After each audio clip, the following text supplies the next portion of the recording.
Welcome to Detached Economics. I'm Dr. Julian Tong. In today's episode, I want to talk about the euro. I want to divide today's episode into 4 sections.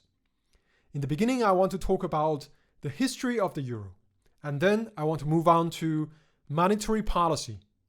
And then, thirdly, I want to talk about fiscal policy, the implication of the euro and its effects on monetary policy.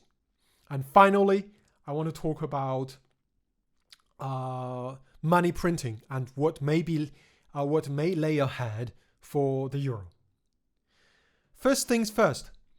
If there is just one sentence, if in one sentence I have to sum up the history of the euro, it is that the euro is a political project that came to be during the Cold War, actually towards the end of the Cold War. Right. The background was that, the official story is that the French president, Francois Mitterrand, had this condition on German reunification, which is that Germany abandon the Deutschmark and the European countries adopt a common currency. That is the official story.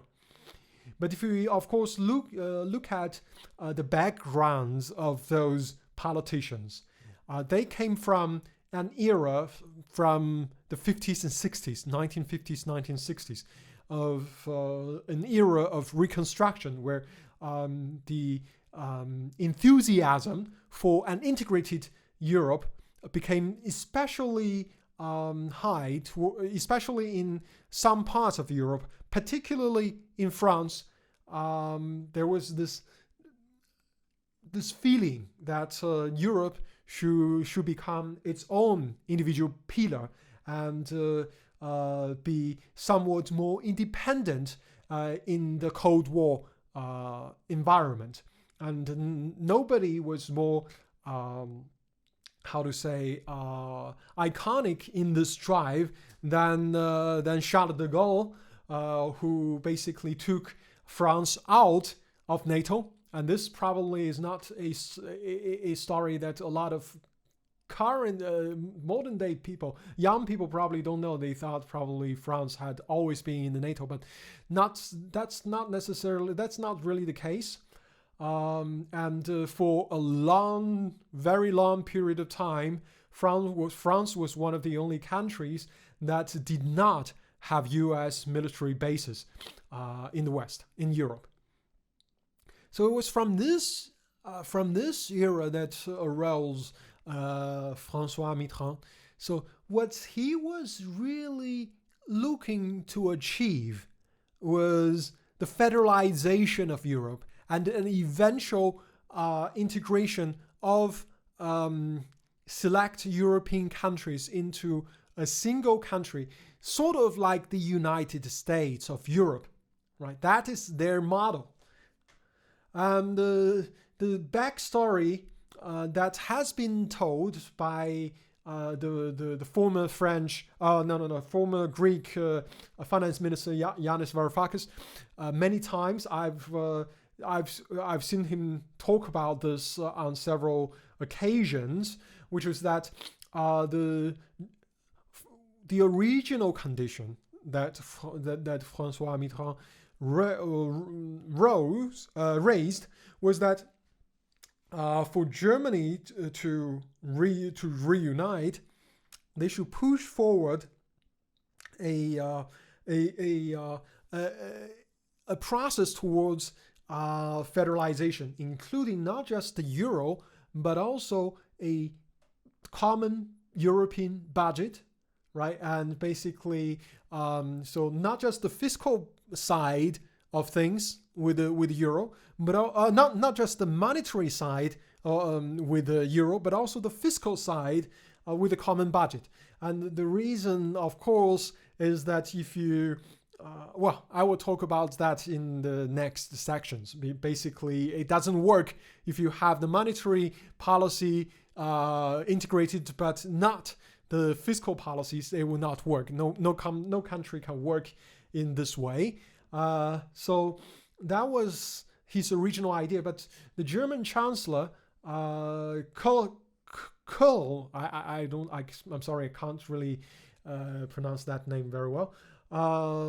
Kohl refused, and they settled on a lesser, basically of the two. Basically, they have the monetary policy, the euro, without a common budget, right? The idea was that this somewhat flawed situation may perhaps motivate the public in a future date to push towards closer integration across the European Union. And so they left it there. And this is basically his history background, I think, that we need to take away from. And of course, I believe the fundamental motivation was from the era of Cold War, which was that Europe needs to stand as an independent entity from the Soviet Union and from the struggles between the Soviet Union and the Americans. Right. So that's this history. Now let's move on to the second section, which was monetary policy. Monetary policy, of course, is very important aspect traditionally of a country, right?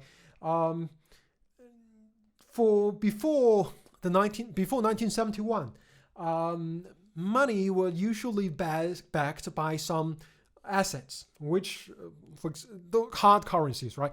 Something like gold, for example. It usually had been for most part of human history across civilizations. Mostly it had been gold.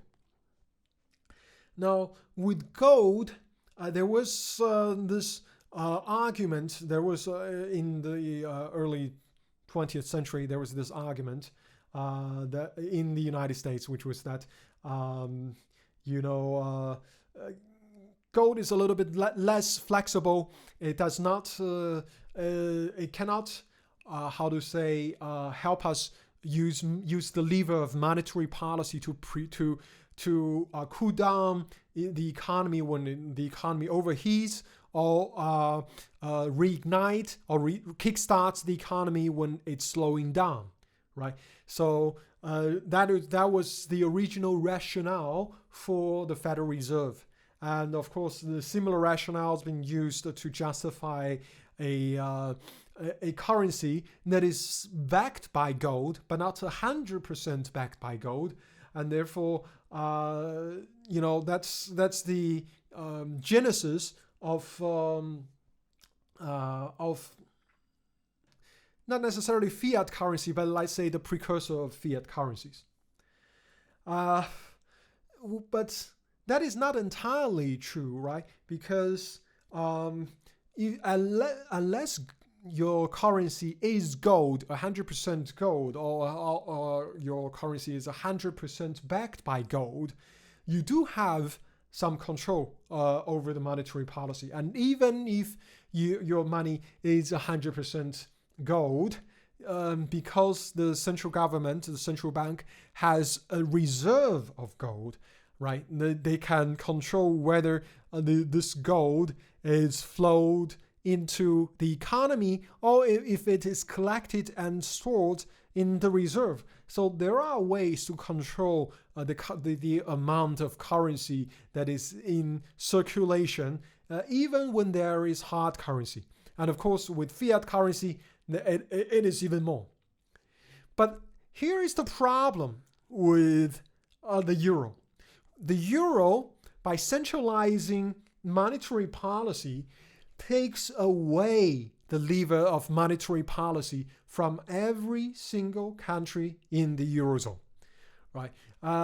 This is a big problem because never before in history, unless of course when some countries entered monetary unions, which of course historically inevitably failed, But usually the government either was able to issue some currency partially backed by gold, or they were able to control the amount of circulation of currency by controlling their reserves, right? So there is always some lever that they can control.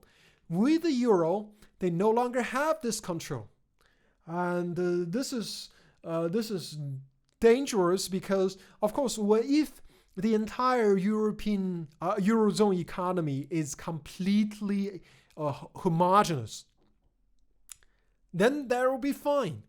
But the level of development across the different regions within the eurozone, right, and the different business cycles within the eurozone are not completely identical or in sync, and as a result, when one side heats up, another side gets cold, and money, we don't have the monetary policy, the lever of monetary policy to control this. What's going to happen is that an overheating economy will overheat even more, while the economy that is stagnating is going to stagnate. And of course, an overheating economy is going to have more lever, right? It's going to be leveraged up, right? Or leveraged or leverage, whatever, is going to be levered up.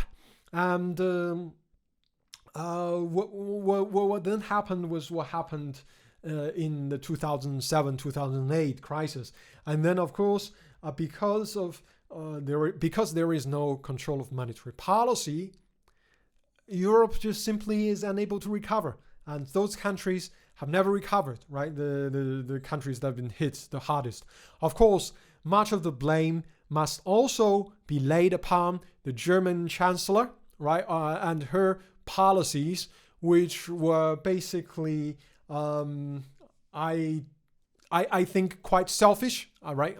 Completely based on her own political interests. There is absolutely no leadership because, of course, it is easy to sell the story to the German people that, the Southern Europeans are lazy people. They made bets that were bad and screw them, right? It's easy to sell this to the population, but that's not leadership. Leadership is telling the people that we have a system that is flawed, right? We have ways to come out of this. We either adopt a closer union with fiscal policy, an integrated fiscal policy that can help address these issues, or alternatively, let's just allow the Greeks or the Italians leave the eurozone, or let them default on their debt, right?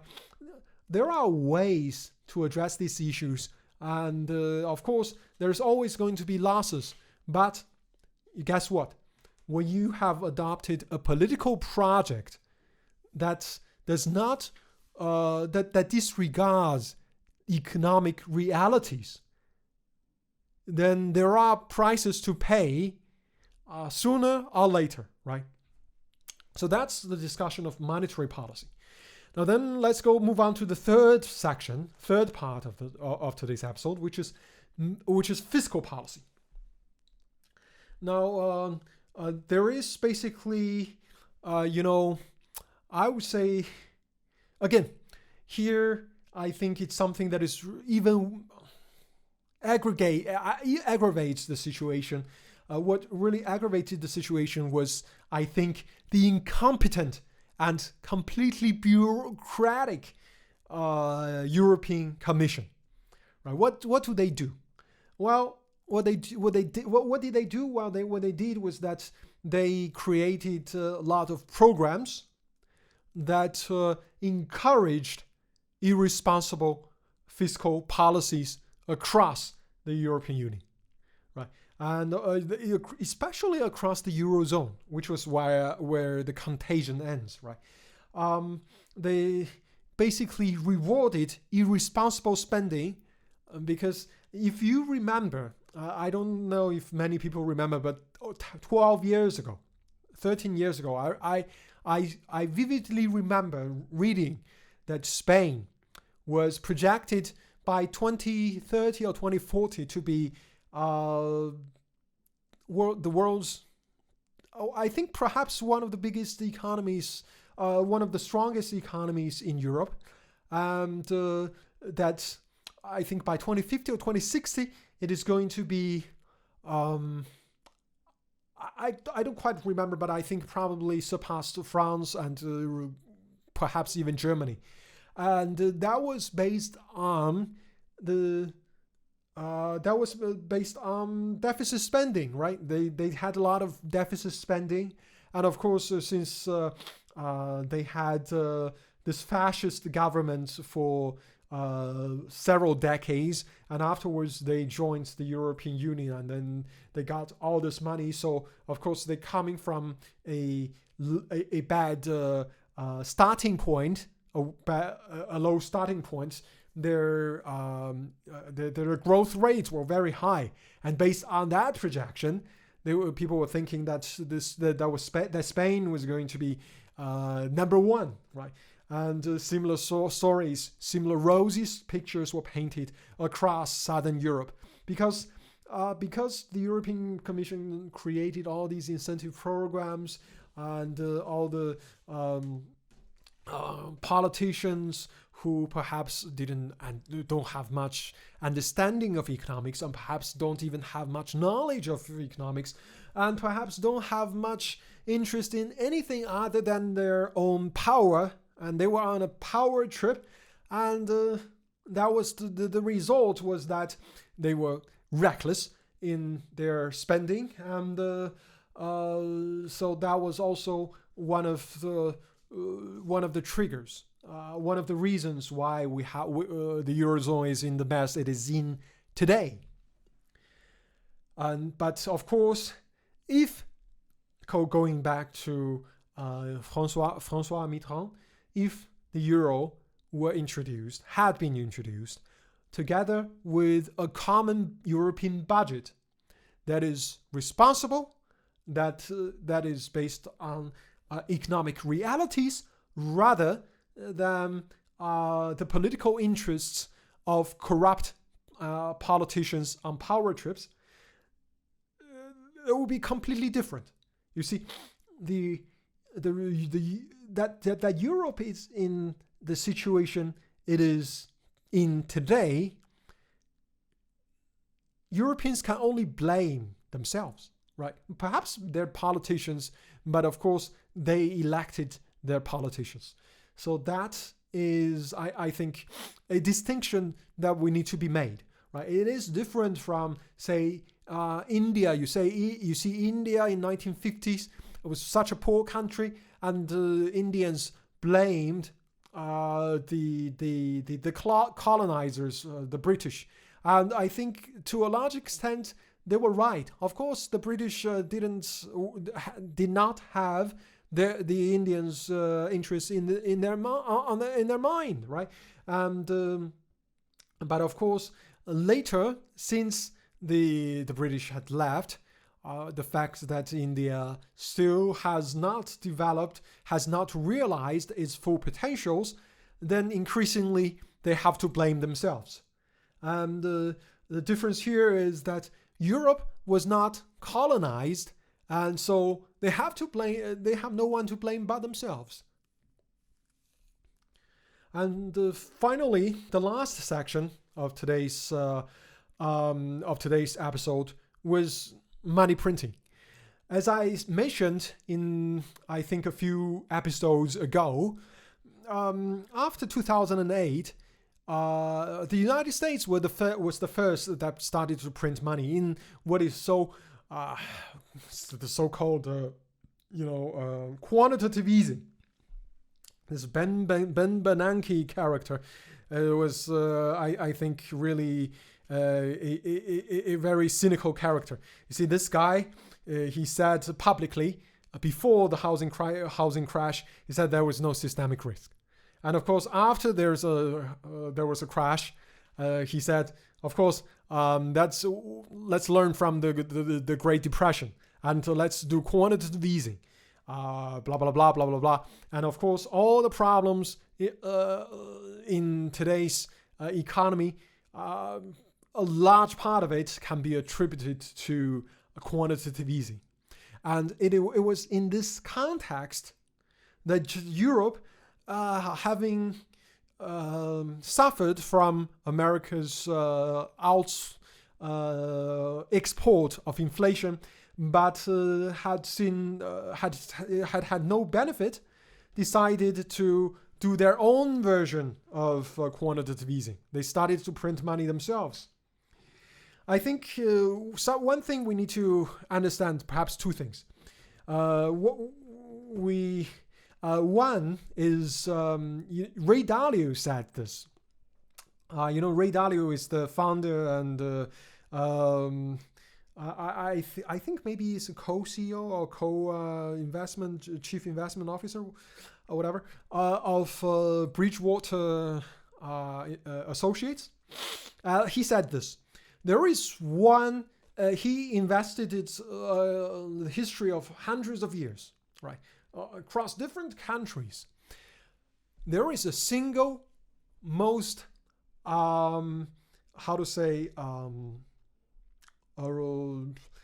most accurate predictor of civil wars and collapse of government, which is money printing. With money printing, after a few years or a few decades, necessarily there will be, not necessarily, but usually, very likely, there will be a civil war, or at least the government will collapse, and there will be a new government, and there will be a new monetary system. Because when you start money printing, actually I have made a video talking about this, an episode, a few episodes ago. I will leave it in the link below so you can check it out. So basically, money printing is like heroin, right? You don't take heroin and you get better. You get sicker as you take more heroin, where at the same time you need to take more heroin just to stay alive, right? That is the thing, right? If you cut off heroin completely, you probably you could die, but if you keep on taking heroin, you die. So that is the situation that money printing necessarily leads to. This is one story. And another thing we need to keep in mind was that well, actually, I have forgotten what is the other. There was another story that I really wanted to tell, but I think I forgot about it. But anyway, sorry. The general idea is that money printing is a bad thing, right? Currently, I think in the European Union, in the eurozone, we are actually seeing signs of deflation, not inflation. Even though they are printing a lot of money and they have committed to printing another 1.8 trillion euros, right? So, but at the same time, they seem to have some deflation in consumer products. But I believe that this deflation is transitory, right? Unlike what Jerome Powell said, which was that inflation will be transitory as we come out of the lockdowns. I think really it is that enthusiasm. It was that deflation that is transitory, and as the enthusiasm picks up, there will be a very interesting combination of forces, right? On the one hand, we will have higher levels of debt, of course, negative GDP, negative interest rates, and higher corporate debt. All this, what do this all sum up to? All these sum up to an economy that is filled with zombie companies, an economy that will be stagnant. doesn't matter how much money you throw at it. If an economy is uncompetitive, it is uncompetitive. The way that you deal with an uncompetitive economy is to let inefficient companies go bankrupt. It is to let people who cannot work efficiently lose their jobs. And then from there, from the ashes of the ruin, you then can have new economy a new economy that will be built more efficient, new jobs that will be created that will be more efficient, and workers will actually start after this job will start to enjoy rising living standards again. That's how it should be. But this current situation just necessarily hints at the continued stagnation within the eurozone. At the same time, they are printing a lot of money, right? And we see that because of all the low interest rates, what happens is that there is some speculation. There will be speculation, I think, in housing markets, right? I don't think there will be a lot of speculation in the stock market because people in Europe know that their companies are shit.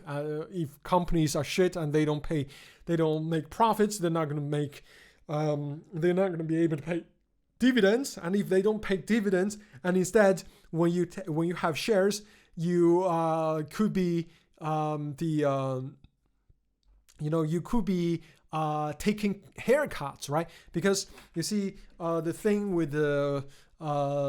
with shares is that shareholders can take haircuts in terms of shareholder value. If it is bond, right? Bonds yields it's bondholders that get paid first. It is debt that get paid first. Shares, shareholders. Equity gets paid last, right? So that's for that reason they're probably not going to be in the stock market, but in the financial market, in the housing market, probably we're going to see a rise in prices, housing prices, right? And then we see because the production is down, and because we have problem in the global supply chain, and because of the trade war and the antagonization between Europe and the developing economies, what's going to happen is that the supply is going to be down. With the enthusiasm of going out of lockdown, and perhaps some people have got a lot of their benefit money, there's higher demand, there's lower supply. What's going to happen? Prices are going to go up, and then we're going to see a cascading effect of rising prices. Right, and then those rising prices will feed to the cost of those inefficient companies, making them more inefficient, lose more money, and what's going to happen then? Print more money, and then price go up even more. Europe becomes worthless, and sooner or later the eurozone will collapse. So that is the story, right? I think I've talked long enough. Perhaps in the next video, the next episode, I want to talk about let's just take a look back.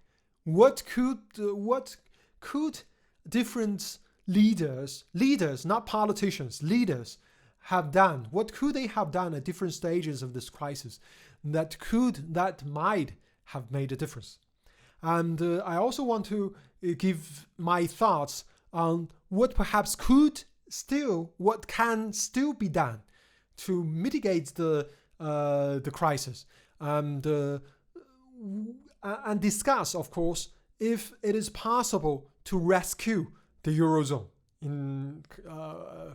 All right, so I think that is it for now. Thank you very much for listening. And if you're interested in content like this, of course, I encourage you to subscribe. And you can also follow me on Twitter at Dr. Julin Teng. Goodbye.